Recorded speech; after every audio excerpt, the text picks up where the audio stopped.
Imam, assalamu alaikum. Wa alaikum assalam wa rahmatullah. How you doing? Alhamdulillah, alhamdulillah. I'm super excited. I'm super grateful. Today we're doing something that we have talked about many, many times for many, many years. Having conversations, especially, for myself, the opportunity to learn from you. And at the end of many of those conversations, I say to myself, I wish we had recorded that. Yeah. I mean, sometimes it'd be like in a car. Right. I'd be like, can someone please put a phone or a camera on the dashboard or something to record this? Or maybe like we're having dinner. It's an amazing journey. Alhamdulillah. The conversations that have gone far and wide, have addressed many different topics. But today, and for the next, few conversations for this series, I think we want to focus, right? We want to talk about arguments, specifically the most powerful arguments in support of the concept of God. And we want to talk about the arguments that are often cited, the most popular arguments against the concept of God. And inshallah, we're going to get into all of that. But I want to start actually with something that you recently completed, the book that you just recently wrote, The Imam and the Atheist. Yeah, that's the name of my book, alhamdulillah. Imam scholars, they'll write, but it'll be on fiqh, it'll be on other topics. You chose to write on this particular topic, the topic of atheism and the challenge of faith in the modern world. Why did you write this book? You've been a part of that journey yourself, and I've served as an imam now for about 15 years, maybe a little bit longer. And the more you work with people, the more you work with the community, I guess the more you realize what people actually need at the end of the day. And while providing space for people to pray and get closer to God, maybe looked at as the primary function of the masjid, you actually do realize that as you dig a little bit deeper, when you work with people, that their needs may go far beyond that. And the journey has taught me that there's a faith crisis in the community. There's a faith crisis in the world, and I had to address that. And in fact, like a couple of years ago, I think is what launched me on this journey, was a lady that came to me, and all these counseling sessions Right. that we have, some are more pleasant than others. Right. And some counseling sessions leave you with a heavy heart that you struggle actually for a week afterwards. You try to be engaged with community members as they come, but you also try to be slightly distanced, because if you're too engaged, then it makes your day miserable. Right. And if you're too distanced, then you appear to be callous and insensitive. Yeah. So it's always very difficult to walk this fine line. But I think that was one of those moments when I found myself completely sucked into the situation, because this lady basically told me that her son, who used to come to Sunday school, memorize the Quran, was such a righteous kid, in her words, hamamatul masjid, the pigeon of the masjid, literally Mashallah. flying around, doing. We see these kids today, right? The Absolutely. Kids that fly around the masjid. All they're running home, around, having fun, just involved in all the programs, the kind of kid that you would imagine, would never fall off the path. And she told me that my son became a trans person, transgender, Right. and became an atheist and completely lost his faith. And the lady was basically just sobbing the whole time. And the last thing that she said, which really frightened me and totally shocked me, and I don't know why I still remember that particular sentence, she said, "I lost my son to the wolves. To the wolves. I lost my son to the wolves." It's incredible. And that continued to resonate with me ever since. And I kept asking myself, what can I do? Number one, to help this lady and her son, but also to help other kids in the community, that may be struggling with faith. You call this a faith crisis. So you're not saying that this is an individual situation. Obviously, every situation has its details and specifics, but you're saying this is widespread, and many people aren't ready to accept that. Is it really as huge of a problem as a crisis? It is a huge problem, and if it is not a crisis yet, it is certainly on its way to become a massive crisis. People of faith have always taken faith for granted. It's the simple faith. Oh, God is there and I serve God. Go to the masjid, for Jum'ah, do my thing. But then you realize that there is a machine that stands behind, atheistic thought. And this is a well-oiled machine, extremely well-funded, that uses science and philosophy and seemingly objective arguments to basically shoot down the concept of God. In fact, I venture to say that atheism has become a full-fledged religion that preaches and recruits followers all over the world. Funding and everything. 100%. And, and proselytizes too. And so, there is prophets of atheism, there is centers of atheism, temples of atheism, websites, scriptures of atheism. Atheism, in my opinion, is a dogma, and it's become a very effective dogma. And a lot of people of faith are not aware of that yet. So she said that my son fell prey to the wolves. The wolves. So this is a pack. This is a team of people from a variety of ways. Can we talk about some of the ways in which these attacks take place? Can we talk about public school, for example, and the impact that public school is having? The thing is, here's the thing. The way I look at it is that this is unprecedented in human history, where parents take their children, their own flesh and blood, that they have nurtured and cared for and really put on a pedestal and, pampered and spoiled, right? But then at the age of 6 or whatever it is, we really take these impressionable, beautiful souls, dump them in this place that is called school, right? With complete strangers that do not share your values, strangers that, God knows what they're teaching, those children, and you leave the kids there for 8-9 hours a day. And then those kids come home, and when they come home, they're acting weird, and they have weird ideas and weird thoughts and so forth, but then we're like surprised. I don't know why my son is acting all peculiar. And we have these fights at home, and don't say these words, and don't act this way. Right. And we're wondering where it's coming from. And I'm not suggesting that the schooling system, I keep saying the schooling system, right? Because I don't think that school is about education anymore.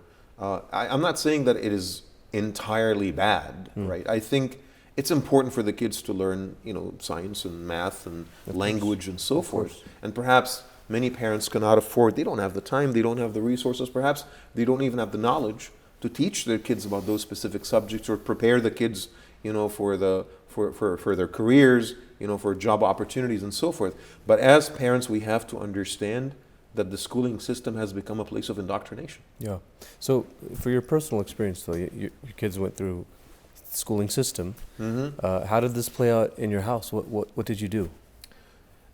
Well, my kids, my daughter in particular, would come home and she would be asking all kinds of frightening questions. How do we prove the concept of God? Why do I have to pray? And she's not asking these questions because she's rebelling against it. She's asking these questions because she was engaged by other kids in such conversations, or she hears some of her teachers, ask her questions about that. And then I would find myself, as a parent, having to really stretch the limits of my intelligence and imagination, in order to help her keep her faith. And I would literally, on the dinner table, I would ask my wife to remove all the dishes and all the bowls and all the utensils, completely, free up the dinner table. And then I would ask my daughter to close her eyes. And as she closes her eyes, I would put a spoon or something on the table. And then I say, open your eyes. And then she'd be like, what's going on? And then I'd be like, before you close your eyes, was the table empty? And then she'd say yes. And then after you open your eyes, what did you find on the table? It's a spoon. So I would ask her, what would you automatically assume? She was like, that someone put the spoon on the table. And then be like, well, think of the universe as the spoon. At some point, there was no universe. At another point, there was a universe. Someone must have put it there. And I'm like, oh my God, I'm actually making arguments for God. And every time this happens, she leaves the conversation slightly fulfilled. Yeah. And then I'd go to my room and I'd talk to my wife and I'd tell her, I think I saved the concept of God tonight. Wow. Incredible. So this is the kind of imagination that you're having to engage in, to get really creative, to have these arguments But it's not just school that you're challenged by, right? There's also, the kids get older, and a lot of times these conversations and so many other, maybe every conversation they have is happening on social media. Is this Correct. also contributing? Correct. See, it's a perfect storm that this generation is facing. The schooling system isolates the kids from the support system, from their faith, from their mosque, from their church, whatever. It isolates them from their families, from their traditional values, and you go there and you're being taught something else that occupies most of your day. It occupies the most exciting part of your day, right? And so that is dangerous in and of itself if we're not paying attention. Mm-hmm. And then what is happening on social media, again, is that everyone is being plucked and isolated and placed in a bubble, in an echo chamber of sorts. And in that bubble, you are constantly, because of the algorithms, you're constantly hearing, the same streaks of the same ideas. Yeah. And so school is isolating you from your families and your traditional values. Social media is isolating you from your traditional values. It's a perfect storm that would basically extinguish the fire of faith in the hearts of the most zealous of people. So the thing is, though, parents, I think many parents have the sense that they've figured out the solution, that they need to be bringing their kids to Sunday school and they need to be, or Islamic school, full-time school maybe, memorize the Quran, engage in all of these traditional activities that we find in the communities, and that this should preserve their faith. I've actually had an experience recently with a mother whose son, went off to college, back east somewhere. And he confided in his parents, and he basically told, his dad is slightly more open-minded about things and more methodical about things. But, his wife is basically, when their son confided in them and told them, hey, I don't think I believe in God anymore. His mother's response was, you need to be constant in your 5 daily prayers. Yeah, that this will solve it. And that this would basically solve it. And so she basically, told him, you have to be constant in your 5 daily prayers. And so he told her, I don't know who I'm praying to. Yeah. And she said, it's okay.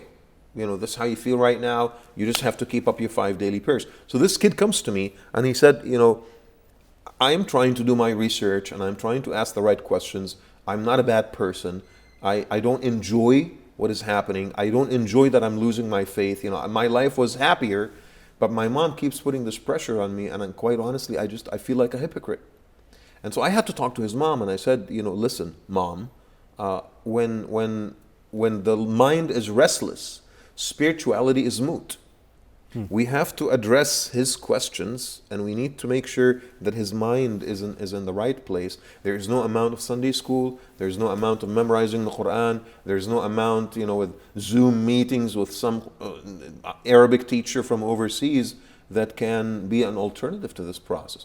We have to be, patient. We have to be methodical, and we have to work with our kids. And so I'm not saying that kids should not benefit from Sunday school and traditional Islamic learning. No. I am saying that this needs to be coupled with profound conversations about God, about causality, about the design of the universe, and we have to address evolution, and we have to address all these arguments, the problem of evil or whatever, because these are the things that they're struggling with. So it's when people have this come up in their family, one of the young people in their family has a crisis of faith or doubts. They feel that they need to inundate them with religious activity, typically religious activity that looks like worship and prayer and things like this. And this is almost like you're giving the wrong medicine for the wrong issue. Is that right? Mm-hmm. So why is it that people feel that this is what they need to do? Why is this where they jump to first? I think it's just because they don't know better. The entire faith community in the modern world is facing this crisis, and they mostly just don't know what to do. I think that spirituality is like vitamins. It's like supplements. You take them because you're already healthy, and it'll make you feel better and stronger. But if you have a disease or a viral infection, or that has to be addressed. Right. And taking a truckload of vitamins, it's not going to do anything. In fact, There's a medical condition that is called hypervitaminosis. Yeah. And so, you take too much vitamins, it will affect you negatively. And so, if the heart is not ready to receive that spirituality, there's no amount of it that could actually work. So tell me about the structure of the book, because I think you try to address this in the way you've written the book as well, the format of the book and how this is useful for these types of conversations and discussions that need to be had. So when I was in college, when I was doing grad school, we studied all the classical works and so forth of philosophy, and so one of the books that I studied was Plato's Republic, and Plato in that book basically talks about the ideal society. Mm-hmm. But Plato had so much love for his teacher Socrates, and so he speaks in the book as if it's Socrates himself that is having these conversations, and there's this man from the community that goes to Socrates and he asks him questions. This is all a fictional dialogue that Plato basically came up with. Mm-hmm. So instead of talking about particular points, Plato would weave the concept as this man asking Socrates certain questions about justice mainly, and then Socrates would answer those questions. Right. So it was a dialogue, it was a back and forth, and this back and forth dialogue allows for expanding on the arguments, addressing the refutations and the counter-refutations, and really making sure that the reader truly understands the concepts. And so I modeled my book, The Imam and the Atheist, after Plato's Republic. And so it's this fictional Imam that is really not so fictional. Yeah. And there is a community member who comes to the Imam and he tells him, my nephew lost his faith. And common story. What's that? A common story. It's a very, very common story. And so, my nephew lost his faith and I'm so mad at him and I'm so upset at him, and then he betrayed his family or whatever. And the Imam talks to the uncle and tries to help the uncle make sense of things, and, talks to the uncle about, a case for God. Right. Every chapter is a case for God, or addressing the different arguments against God. And so the uncle takes that knowledge and he tries to engage his nephew in these conversations.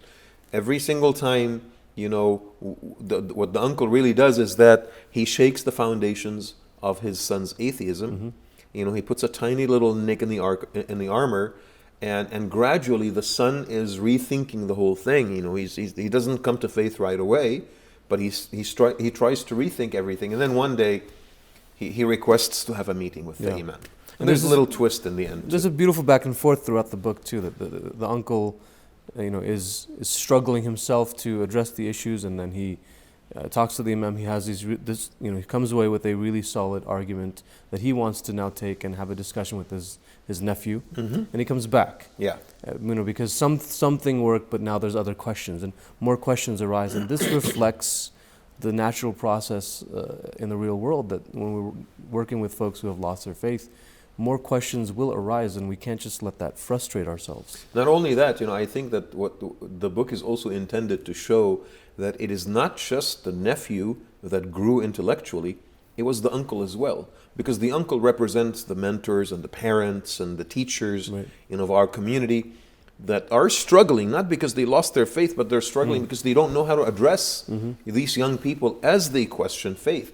And so I think that the book is meant for both. It's meant for people who are struggling directly, and it is also meant for people who work with people who are struggling directly. Yeah. And so, all of us need to undergo this transformation if we were to develop any awareness, to the faith crisis that is happening. This beloved uncle is a metaphor for the community and the maturation of the community. He absolutely is. In fact, this beloved uncle is a metaphor for me as a parent. When at some point I was oblivious to these questions.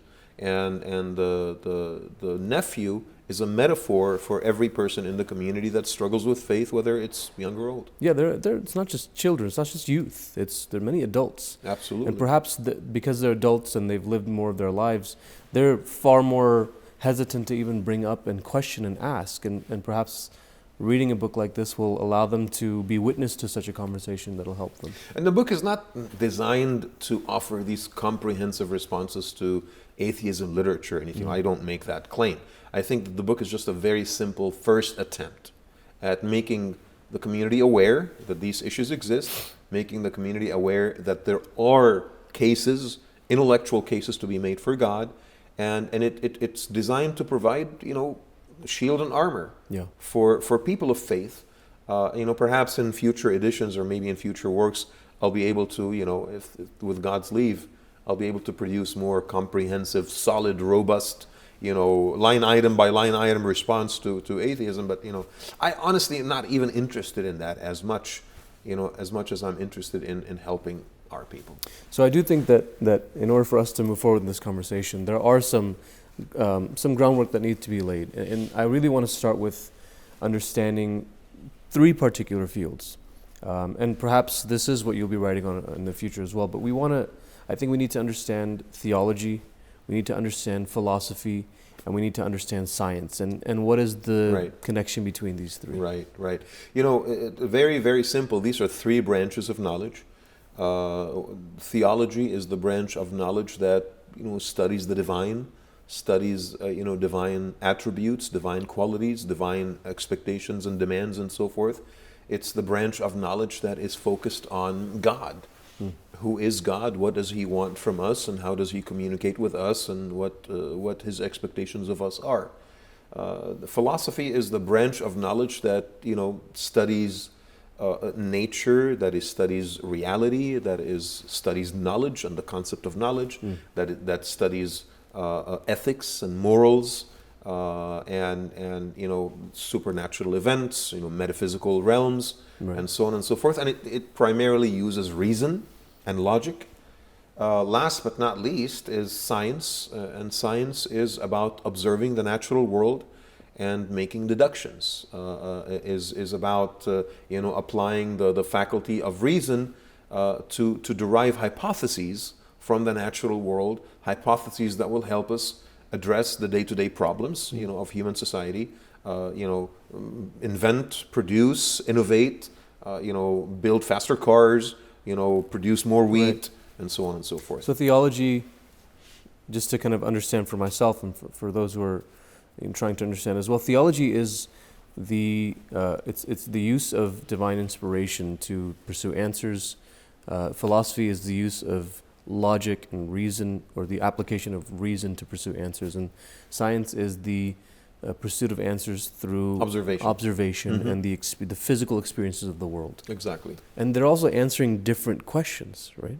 They do. The question of science, or the question that science is trying to answer, is very different from the question that philosophy is trying to answer. Science is more interested in how do I take silicon, from sand and turn it into semiconductors and make computers. Philosophy is more concerned with questions such as, what is reality? Right. How do we ascertain reality? What is real? What is ethical? What is moral? What is universally acceptable?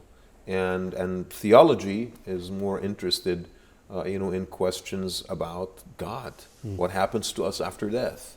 What obligations do I have towards the divine? And how do I make sure that God actually exists? And so on and so forth. So let's talk about scientific knowledge in particular first. This seems to be the realm of knowledge that causes the most concern for folks who struggle with faith.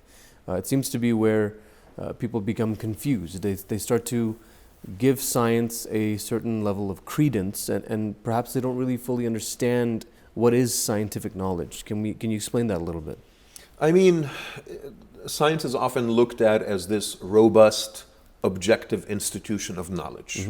No ifs and buts. I see it with my own eyes, I smell it, I touch it, I taste it, it's real, it's factual, it's objective. Right. Whereas theological knowledge is very subjective and unreal and mythological and superstitious, basically. Right. Science, however, does not necessarily make that claim.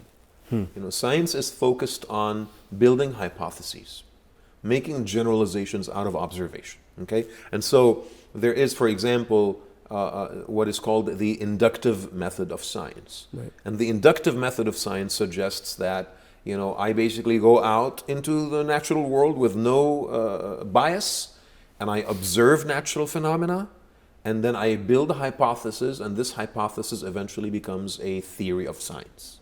Yeah, it's just sitting under the tree and the apple falls on your head and you think, I observed that the apple is falling. Right. Why did the apple fall? And then I come up with multiple hypotheses until I reach a plausible one. And the plausible hypothesis that I reach that can become a theory of science needs to be testable. Yeah. It needs to be falsifiable, as they say. It has to be taken by an independent person, taken to the lab, and tested and verified, independently. That's the concept of falsifiability. Yeah. Deduction, which is the other method of science, is when I start my journey with an assumption, or I start my journey with a hypothesis, and I go out into the natural world observing in order to prove that assumption, or perhaps disprove that assumption. And the hypothesis that is reached either way needs to be falsifiable or needs to be testable. Okay, so all of this is fine, inductive reasoning, or inductive and deductive scientific knowledge, but it's all, at the end of the day, it's objective knowledge, is what people will say. This science is objective. What is objective? I mean, we have to ask ourselves. Does objective mean factual? That's what people will say. Does objective mean something that is 100% truthful? I mean, even scientists cannot make that conclusion. See, here's the thing. Let's take inductive reasoning, for example. Yeah. When I say inductive reasoning, oftentimes I'm not really starting without any bias. I'm starting with knowledge that I have already acquired. I'm starting with an assumption in my mind, even if I don't articulate that assumption. I'm starting with some type of hypothesis. Actually, a lot of philosophers would say induction is just deduction in disguise. Right. You start with some bias, and then you go out there in the world. There is a raw natural phenomenon. And then you take that natural phenomenon, you still have to apply the faculties of reason. Right. You still have to apply your sense perception. Right. You still have to apply testing. You still have to make certain interpretations at the end of the day. This process is actually riddled with subjectivity. Right, with human subjectivity along the way, every step of the way. Absolutely. Yeah. Deduction often is actually, philosophers would also say, this is a very biased process, because if I start with an assumption about the natural world, I will be able to find evidence that support this assumption, and I will selectively take the evidence that support my assumptions and then apply that evidence into some type of a hypothesis. Yeah, so this is actually, I think it's leading us to a key point that many people will miss. There are certainly biases that enter into the scientific process. And the biases are so plenty, and there's such plethora of those biases that I'm amazed that people are not able to see that, right? Yeah. There is the bias of selection. Which phenomenon am I selecting, to be the object of my observation? Mm-hmm. There is the bias of my own sense perception. At the end of the day, there is the object, and then there is my perception of the object. Those two things are not always the same thing. And then there is the bias of human reasoning. How do I process this observation and make a hypothesis out of this? And then in modern day academia, for example, there is the bias of the established culture. Right. What is acceptable and what is not acceptable. The pressure that you receive from your PhD dissertation, advisor, your PhD thesis advisor. The priorities of the university. The priorities of the university, or perhaps the source of funding. Right. Where the money is coming from. All of this will impact what we consider to be objective science. It will impact so greatly.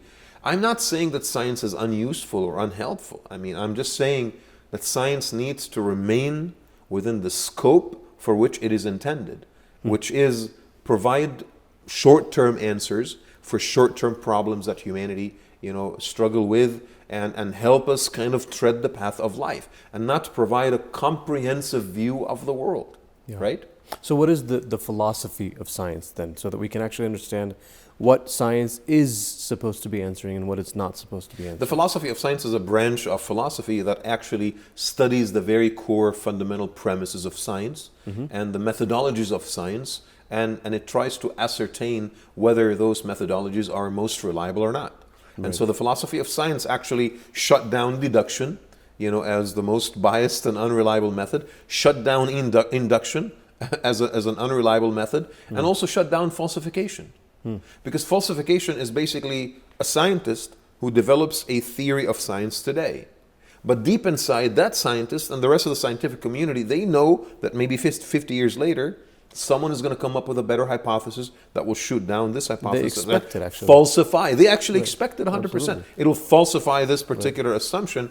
And so, it's like Aristotle or Aristotelian physics for like 2,000 years Right. assumed that the Earth is the center of the universe. That was science for a couple of millennia. Right. And then Copernicus came and said, well, no, actually, it's this, the sun is the center of the universe. And then Galileo came and said, wait a second, the sun is not the center of the universe. There's a solar system. And then came Newtonian physics, and then came Einstein Right. and quantum physics and so forth. And we are actually waiting for the next development of science to show us that everything that we know thus far is incorrect. So what we do with science is, If that's not subjective, I don't know what is. it certainly sounds very subjective, but what we're doing subjectively is we're saying, hey, we know that there's a lot of holes in this thing, but no one's come up with a better explanation yet, and it's very useful for us, so let's continue to use it.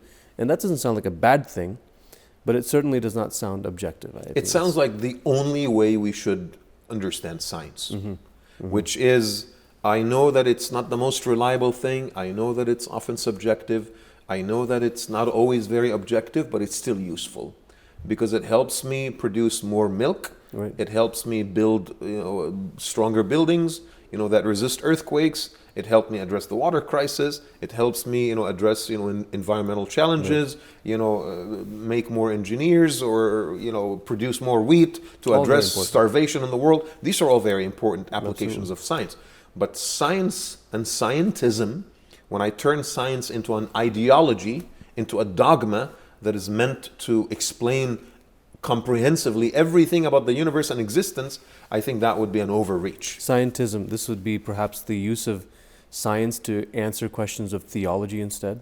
Or questions of philosophy, philosophy. for that matter. So can we talk a little bit about theology? Because I think many people will say, fine, there are issues with science, of course, and we have to be realistic about it. But theology, on the other hand, they'll say it's entirely subjective. It's just about your personal feelings about God. Subjective for who? Subjective for the observer or subjective for the person that experiences it? Okay? Are you a vegetarian? I hope not. God forbid. So let's say that that you love steak so much, Yeah. and then you are cutting your steak and it's medium, and it's juicy and it's so tasty, and then you tell me this steak is delicious. Yeah.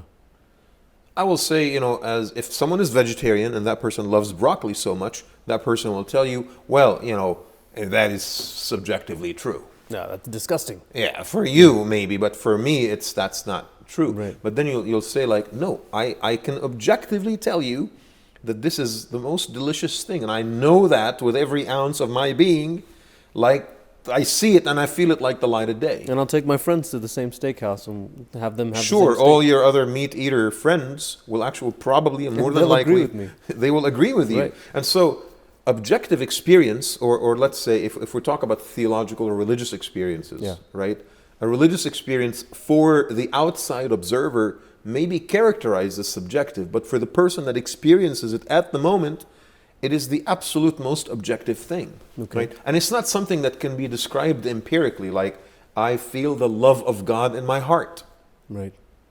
I feel the presence of God in my heart. A moment of divine inspiration. I can't prove that God exists, so maybe it's subjective for you, but for me right now, I experience the presence of God, and this is as objective to me as anything else.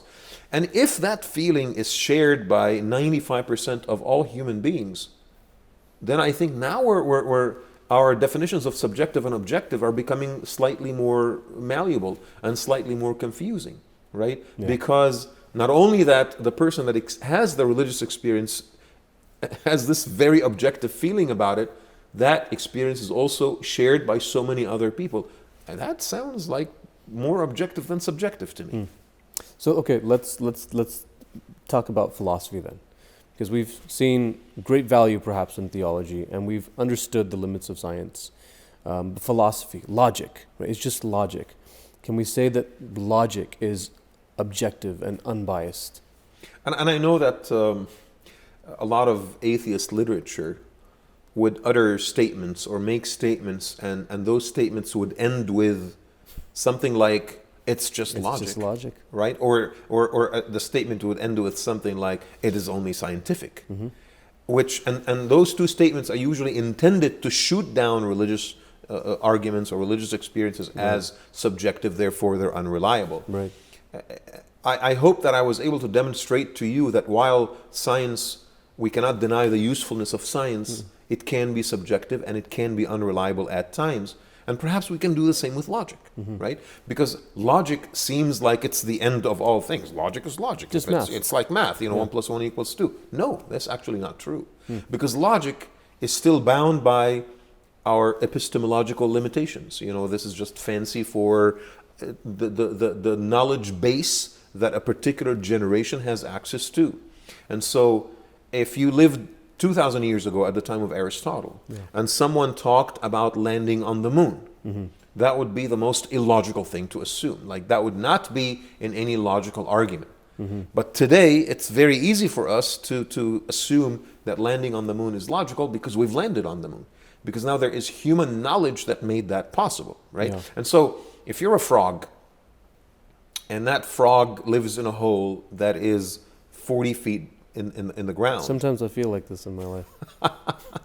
You know, as an imam or as a father, or let's not go further. I don't want to get in trouble. So if there's a frog, not you, but there's a frog, and this frog is deep inside the earth. Yeah. But all the frog sees really every single day when it raises its head up like this, it sees this big ball of fire moving. Yeah.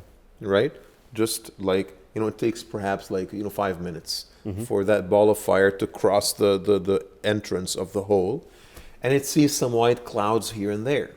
It is perfectly logical for the frog to say trees don't exist. Yeah. Or flowing rivers don't exist. What water meandering around, with banks on both sides and, beautiful waterfalls? That is the most illogical thing, because the world doesn't have such things. The lack of access of the frog to this knowledge makes it perfectly logical for the frog to assume that, it is not logical to talk about things that I cannot see. If some other frog from outside of this hole in the ground, was roaming around and fell in the hole and tried to tell this other frog, listen, there are trees. That particular enlightened frog will be attacked, by the other frog. In fact, this reminds me of the, Plato's. We talked about Plato earlier. Yeah. Plato's famous allegory of the cave. Right. And in the allegory of the cave, Plato basically says that imagine that there is these prisoners who've never seen the world before, and they are sitting in the cave all tied down, and they're all facing the wall. Yeah. And then there is a guy, I don't know, this sadistic person who's standing behind them, and he lights up a fire, and this fire casts a shade on the wall in front of the prisoners, and then this guy brings puppets, and he plays the puppets between the prisoners and the fire, and so the puppets are basically projecting or casting shadows on the wall. Right. If the prisoners had not seen the fire, and they had not seen the puppets, and they had not seen the guy, they would actually assume that the shades, the shapes of shade on the wall are real. Right. They can't touch them, and they can't look behind in order to see where they're coming from, right? And so Plato says, if one of the prisoners broke free and was able to run out of the cave and went out of the world and realized that there's a sun, there's clouds, oh my God, there's flowing rivers, the frog actually made it out of the hole. Right. And then this prisoner came back to convince the other prisoners that this is all not real, and it is perfectly logical to have trees and suns and clouds and frogs and rivers, that they would not believe him, and they would consider that these are illogical statements. Right. Their logic is built upon what they see and the what patterns that they see from what they know. Absolutely. Exactly.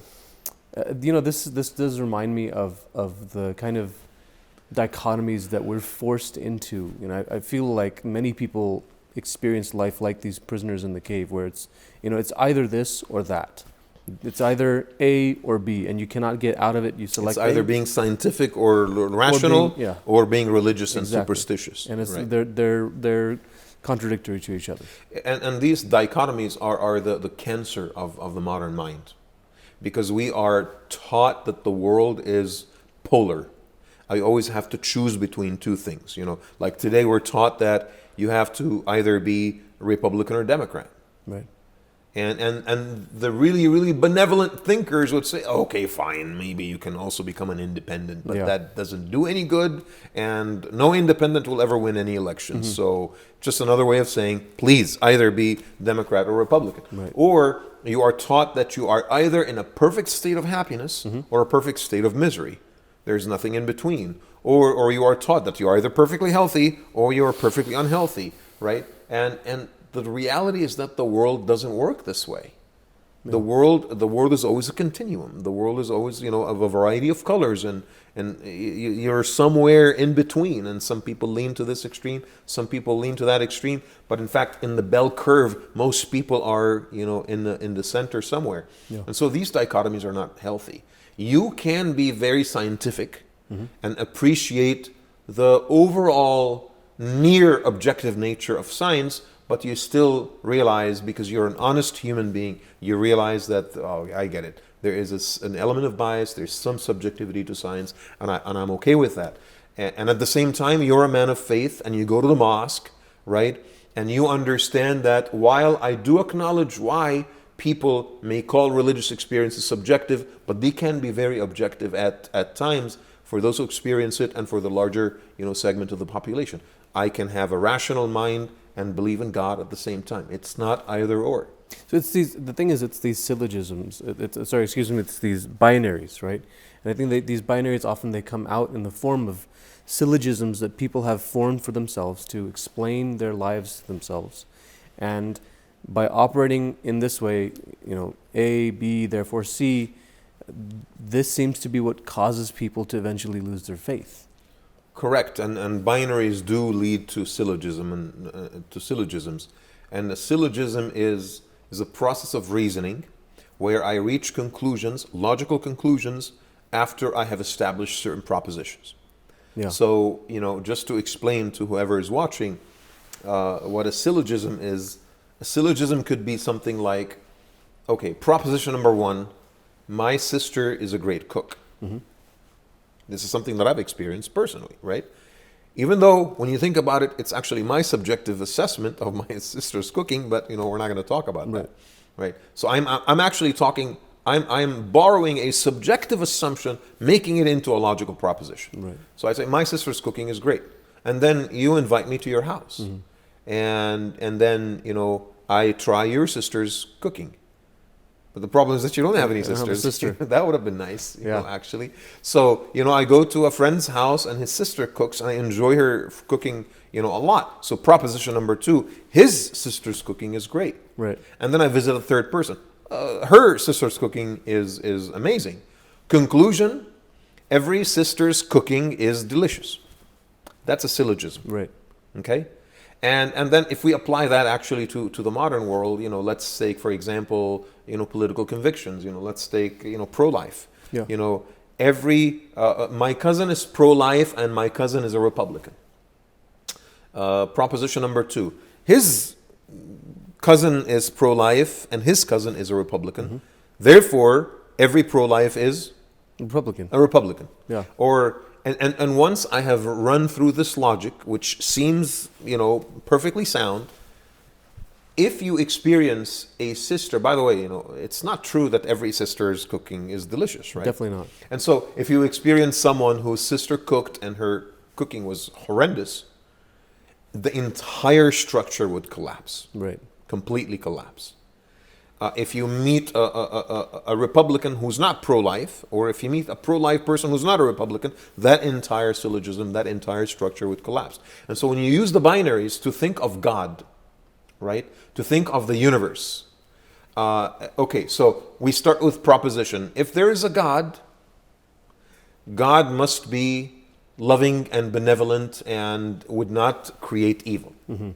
Proposition number 2, there is evil in the world. Therefore, conclusion, God does not exist. Yeah. The syllogisms are so dangerous because it's black and white. They use the binaries. Here's one that I think a lot of people operate off of, is that people cannot be good without faith. Atheists can be good people, therefore faith is wrong. Or faith is not necessary. Right. Yeah. Right. So you're saying that these syllogisms are problematic, that we should not be operating in the world using these kinds of syllogisms. And I should not be looking for clear-cut, 100% definitive answers either. Yeah. If I'm realizing that logic has limitations, and I'm realizing that science has limitations, why cannot realize that it's okay to be slightly uncertain about God? After all, I did not see God like I see the mountain, like I see you. Right. I experience God, I feel the presence of God, but I don't need to see God.